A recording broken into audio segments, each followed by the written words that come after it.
Welcome back to another technical deep dive here in the debug zone. Today we're tackling a big question and breaking it down with insights from other users.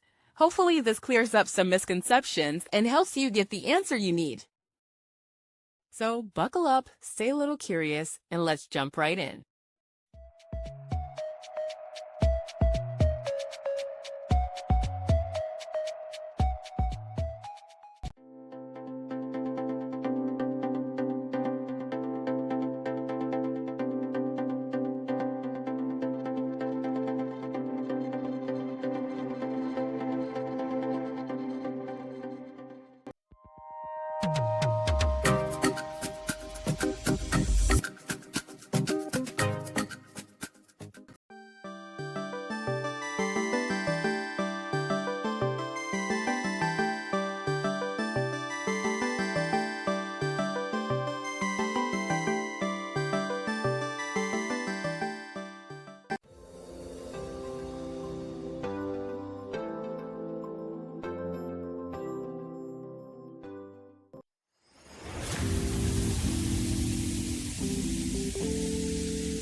And that's a wrap.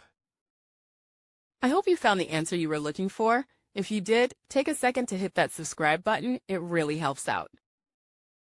And let me know in the comments which solution worked best for you. See you next time in the debug zone.